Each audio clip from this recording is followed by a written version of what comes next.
NBC आवाज पर आप सभी का स्वागत है। मैं हूं श्रेया ठाकुर और आप देख रहे हैं आपका फेवरेट शो आवाज एंटरप्रेन्योर नए अंदाज में। यहां हम बात करेंगे स्टार्टअप इकोसिस्टम के ट्रेंड्स की, बताएंगे इंस्पायरिंग स्टार्टअप स्टोरीज, उठाएंगे स्टार्टअप वर्ल्ड के बड़े मुद्दे और बात करेंगे नए आइडियाज और लेटेस्ट हलचल के बारे में। स्टाइलिश, अफोर्डेबल और फास्ट फैशन को देश के हर शहर में पहुंचाने के मकसद से शुरू हुआ स्निच कम समय में मेंस फैशन में अपनी पहचान बना चुका है। सोशल मीडिया के सही इस्तेमाल से ऑनलाइन D2C ब्रांड को कैसे कंज्यूमर्स में अपनी रीच बनाई। महज 18 साल की उम्र में फाउंडर ने एक छोटे से रिटेल स्टोर से अपनी जर्नी की शुरुआत की, जो आज 600 करोड़ का बिजनेस बन चुका है। क्या है स्टार्टअप के बड़े गोल्स, कैसे न्यू इंडिया का ये फैशन स्टाइलिस्ट सेट पर रहा है बिजनेस के नए आयाम, जानेंगे स्निच के फाउंडर सिद्धार्थ डुंगरवाल से। Siddharth, welcome to the show. स्वागत है आपका शो में। सबसे पहला सवाल तो ये कि स्निच सभी के जुबान पे है, इसकी शुरुआत कैसे हुई थी? स्निच की first of all thank you Shreya for having me here. Snitch की शुरुआत हुई थी 2019 में। मैंने अपनी करियर की जर्नी शुरू की थी 2009 में, when I was बारली 18 year old. मैंने एक छोटी सी रिटेल स्टोर से शुरुआत की थी और उसके बाद मैं ट्रेडिंग में गया, उसके बाद मैं मैन्युफैक्चरिंग कर रहा था। 2019 में मैं सोच रहा था अपना कुछ खुद का स्टार्टअप करने के लिए, and that is when I was looking at what gaps were available. और समझ आया कि इंडिया में अभी भी सारे जो ट्रेडिशनल ब्रांड्स हैं वो एक ही पैटर्न से चल रहे थे, which is making collection season wise. Summer आया समर कलेक्शन था, विंटर आया तो विंटर कलेक्शन था। कोई नयापन नहीं आ रहा था ऑन अ कंसिस्टेंट बेसिस। जहां brands like H&M and Zara were coming into India, और they were literally disrupting the traditional model of business.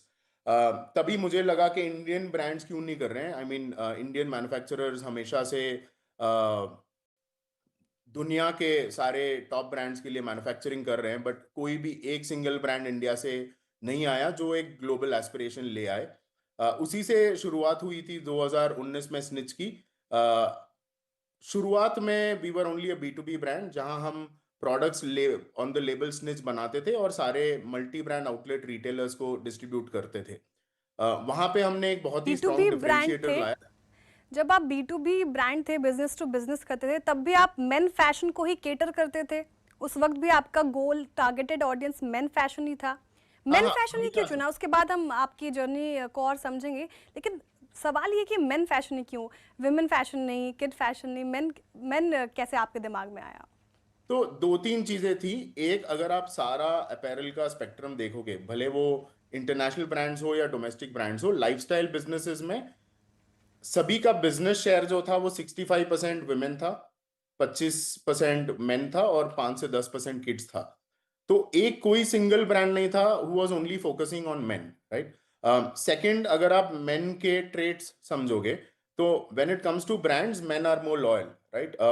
अगर आप कोई भी कपल को देखोगे कोई मॉल में जाके शॉपिंग करते हुए, अगर दोनों एक ही स्टोर में हैं तो 90% शॉपिंग जो है वो वुमेन की होती है, और eventually men will buy 2 or 3 T-shirts of different colours and walk out. तो एक हमें पता था कि मेन के लिए अगर आप बिल्ड करोगे तो loyalty will become much more stronger when it comes to brands. Second था कि जो इतना बड़ा गैप था, there was no brand who was focusing only on the men's apparel. And the third very important factor is, अगर आपने सब कुछ सही कर लिया एक as a brand for men, chances of them sticking on to your brand much longer is higher because of their loyalty traits. लेकिन आप बता रहे थे मुझे कि B2B बिजनेस से फिर डायरेक्ट टू कस्टमर, इसकी शुरुआत कैसे हुई और फिर वहां पे आपने क्या समझा? तो जब हम B2B शुरुआत कर रहे थे तो ट्रेडिशनली अगर आप देखोगे, सारे मल्टी ब्रांड आउटलेट स्टोर्स में जो भी ब्रांड्स थे वो ब्रांड्स 6 महीने पहले बुलाते थे, अपना कलेक्शन दिखाते थे, और रिटेलर्स को प्रिडिक्ट करना होता कि 6 महीने बाद क्या बिकेगा, और उन्हीं के हिसाब से वो डिस्पैच करके ऑर्डर्स को डिलीवर करते थे to all the retailers as brands. But हमारा थीसिस ये था कि हमने बोला हर रोज हम नया स्टाइल देंगे रिटेलर्स को। रिटेलर्स को MOQ चैलेंज नहीं देंगे, 25 पीस भी आप खरीद सकते हो और कैश ऑन डिलीवरी भी अवेलेबल है। उससे हमें बहुत बड़ा ट्रैक्शन मिला with in the first 7-8 months, क्योंकि रिटेलर्स के लिए अब प्रिडिक्ट नहीं करना था। वो अगर आज 25 या 30 पीस बेच रहे थे तो वो नेक्स्ट डे सुबह खरीद लेते। तो वो हमें बहुत ही फास्ट स्केल दिया। With in 8 to 9 months of us launching, हम 1-2 करोड़ की रेवेन्यू ऑलरेडी कर रहे थे मंथली। बट देन पैंडमिक आ गया, जहां ऑफलाइन कंप्लीटली बंद हो चुका था। दी एंटायर और ऑनलाइन में अगर आप देखोगे तो एक या दो ही ब्रांड थे जो अलग अलग निशेस को केटर कर रहे थे। तो मेरे दिमाग में यही था कि एनीवेज ऑफलाइन शट है, हमारे पास इन्वेंट्री बहुत सारी पड़ी है, तो क्यों ना अपना खुद का वेबसाइट शुरू करके ऑनलाइन बेचे। और उसी से शुरुआत हुई थी जुलाई 2020 में स्निच की। हम 4 लोग थे टीम में, बस ऑफिस के 2 कॉर्नर में 2 रैक थे जिसमें हमारा वेयरहाउस था, और 35 प्रोडक्ट थे वेबसाइट पे। और अब तकरीबन 4.5 साल हो चुके हैं ब्रांड को। एंड यू नो आज आई कुड प्राउडली से कि we have established ourselves very well. बिल्कुल, वो दिख भी रहा है सिद्धार्थ। लेकिन जब आपने पहले 1000 कस्टमर्स को अपने प्रोडक्ट बेचे होंगे तो उससे क्या समझ में आया? मेन ट्रेंड्स को कैसे समझा आपने, वो कैसे फैशन को देखते हैं, फिर आपने कैसे प्रोडक्ट्स पे काम किया, इस पे थोड़ा हमें रोशनी दीजिए। हाँ, तो हमने शुरुआत की थी बॉक्सर से, क्योंकि कोविड का समय था। लोगों के पास बाहर जाने का तो कोई ऑप्शन था नहीं। और बॉक्सर्स एक ऐसा कैटेगरी बन गया जहां लोग घर पे पहन के उसको आराम से रिलैक्स कर सकते थे। हमने बॉक्सर्स में काफ़ी ट्वीक किए, उसका लेंथ थोड़ा बढ़ाया, उसमें पॉकेट्स ऐड कर लिए, which could become like a shorts also. तो वहां से हमारी शुरुआत हुई, और फिर हमने लॉन्च किए शर्ट्स। बहुत सारे ऐसे नए नए कैटेगरीज हमने लॉन्च किया, जैसे कोअर्ड सेट्स है फॉर मेन। कोअर्ड्स कभी एग्जिस्ट ही नहीं करता था इंडिया में, विच इज़ अ पैड क्लोथिंग। और धीरे धीरे हमने शुरुआत की। शुरुआती दिन में जब आप ब्रांड शुरू करते हो, आप अपने फ्रेंड्स फैमिली सबको मैसेज करते हो, तो 1 घंटे में ऑर्डर्स आना शुरू हो गए। बट वो दिन के 10 ऑर्डर, 15 ऑर्डर, और फिर वो धीरे धीरे प्लेटू होने लगा। और तब हमें समझ आया कि अब तो ये लोग गए जिनको भी आपने मैसेज करके बताया कि हम आपने एक नया ब्रांड शुरू किया है। And that's when we understood marketing. हमारे पास कोई मार्केटिंग स्किल्स नहीं थी, मतलब मुझे तो ई कॉमर्स का ई भी नहीं पता था, ना टीम में किसी को पता था। बट हमने यूट्यूब से सीखा how do you run ads on Facebook, और वहां से धीरे धीरे हमने कंटेंट बिल्ड करना शुरू किया। और कंटेंट पे भी हमारा फोकस ये था कि we will not only sell clothes. हमारा ऑलवेज एस्पिरेशन था कि how do you solve for men. तो हम कंटेंट बनाते थे कि अगर आपको कहीं बाहर जाना है ऐसे इवेंट में, तो आपको किस हिसाब के कपड़े पहनने चाहिए। अगर आपको एक डेट पे जाना है तो कैसे ड्रेस करना चाहिए, आपको मेंस तो हाइजीन पे। आप कह रहे हैं कि आप कपड़े तो बेचते थे सिद्धार्थ, लेकिन कंटेंट भी क्रिएट करके देते थे कि क्या पहनना चाहिए कौन से ओकेजन में, ये कहना चाह रहे हैं। और सिद्धार्थ, आपने शुरुआत जब की तो आपने फंड रेज किया, पैसे जुटाए, फिर शुरुआत की, कैसे किया आपने? फंड रेजिंग अभी कर रहे हैं आप? मतलब हमने तकरीबन 200 करोड़ के रन रेट तक कोई फंड रेज नहीं की थी। और मैं ये सभी को बोलता हूँ कि हम इकलौते ऐसे ब्रांड है जिसने ये पूरा का पूरा बिजनेस अपने सप्लायर्स के पैसों से बनाई है। एंड क्योंकि मैं 10 से 15 साल उस फील्ड में था, मेरे लिए क्रेडिट पीरियड थोड़ा आसान हो गया था। तो हमारा मॉडल ये था कि हमें 60 से 70 दिन मिलते थे पेमेंट करने के लिए। और क्योंकि हम ऑनलाइन फर्स्ट थे तो हमें 7 से 8 दिन में पैसे आ जाते थे। और उसी का जो कैपिटल है उसको हमने यूज करके बिजनेस को ग्रो किया। सिद्धार्थ, गेम चेंजर क्या रहा आपकी कंपनी के लिए? क्योंकि अगर H&M या ज़ारा, आपने भी मेंशन किया वही दो नाम, कंपेयर करूं तो मेन फैशन में उनका भी पेनिट्रेशन काफ़ी ज़्यादा है। आप कैसे स्टैंड आउट कर रहे हैं वहाँ पर? आई थिंक अगर आप कोई भी इंटरनेशनल ब्रांड देखोगे जो बाहर से आए, वो मुझे लगता है इंडिया को समझ ही नहीं पाए। राइट, इंडियन क्लाइमेटिक कंडीशन को नहीं समझ पाए, इंडियन बॉडी टाइप्स को नहीं समझ पाए, ना उनका फोकस रहा है इंडिया पे ज्यादा। तो हमारा एब्रीवेशन यही था कि हम जो डिजाइन के थीसिस है वो लेंगे ग्लोबल ब्रांड से, और we will make it as per Indian body types, Indian climatic conditions. क्योंकि अगर आप यूरोप में देखोगे तो हर कोई बहुत ही फिट है, बट इंडिया में people have a very different type of body. And हमने अपने फिट्स को उसके हिसाब से ट्वीक किए। हमने बहुत ही स्ट्रांगली ये जाना कि अगर किसी ने शर्ट खरीदा है तो उससे आप ट्राउजर कैसे बेचोगे, अगर किसी ने ट्राउजर खरीदा है तो आप नेक्स्ट टाइम उसको टी शर्ट कैसे बेच पाओगे। तो हमने वो एक 360 डिग्री मार्केटिंग स्ट्रैटेजी बनाई जिससे we could enter every household. तो मार्केटिंग स्ट्रेटेजी की आपने बात की, तो ब्रांडिंग कैसे कर रहे हैं? इन्फ्लुएंसर्स का सहारा ले रहे हैं या फिर किस तरीके से यहाँ पर काम हो रहा है आपकी तरफ से? तो हमारा मार्केटिंग तो आई थिंक डे वन से काफ़ी स्ट्रांग रहा है। एक चीज़ जो हम हम बहुत ही प्राउड है which is we are a true and honest brand. तो अगर आप हमारी प्राइसिंग स्ट्रैटेजी देखोगे, हमने कभी भी बहुत ज़्यादा डिस्काउंटिंग नहीं की है।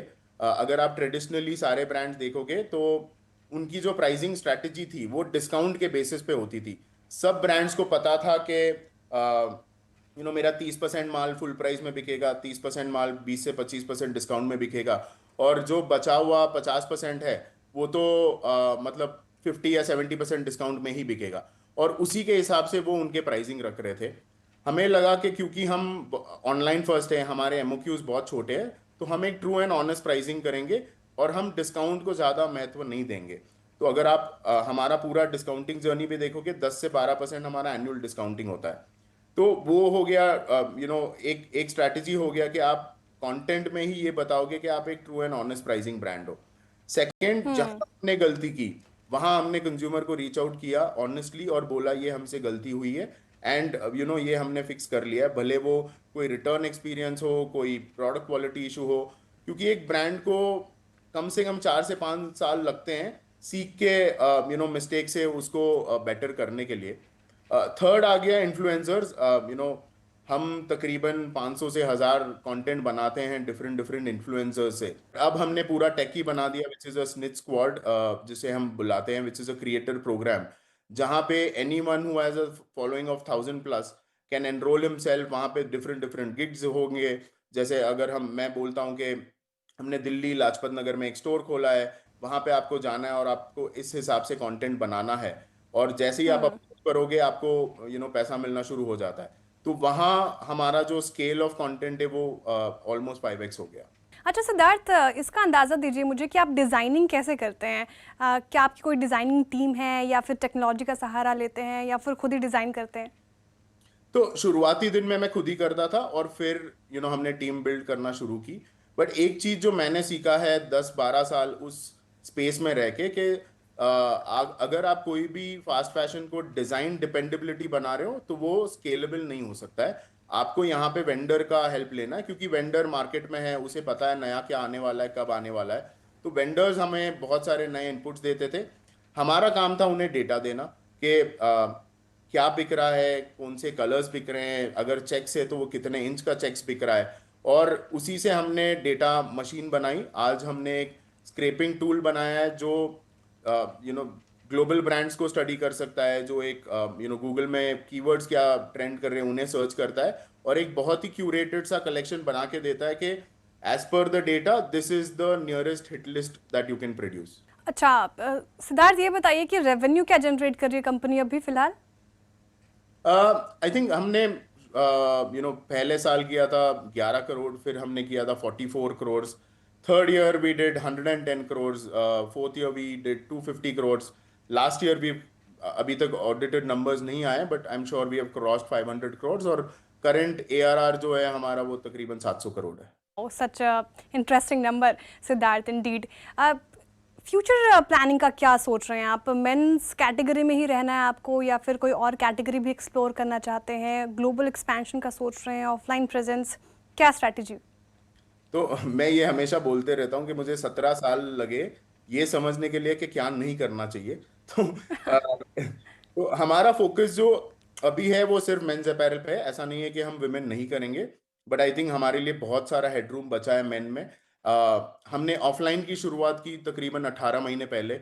एक दुकान से शुरुआत की थी बैंगलोर में। आज हमने पिछले 8 महीनों में we have opened 64 more stores across 20 different cities। तो ऑफलाइन एक्सपेंशन एग्रेसिवली चल रहा है।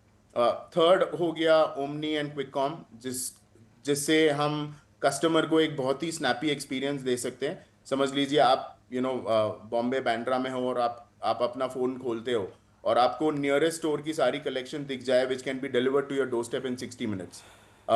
तो ये सारे जो नए लीवर्स ऑफ ग्रोथ है। और बट हमारा एस्पिरेशन फ्रॉम डे वन बहुत ही क्लियर हो चुका है कि we want to be a global brand and soon we will be piloting international business as well. बिल्कुल, all the very best Siddharth इसके लिए आपको, और शुक्रिया आज के लिए हमारे साथ जुड़ने के लिए और सभी सवालों के जवाब देने के लिए, बहुत शुक्रिया आपका। Thanks, चलिए thanks. इसी के साथ वक्त हो रहा है एक छोटे से ब्रेक का, जल्द लौटेंगे और देखेंगे वर्चुअल डील डेटा रूम में बिजनेस के मौके।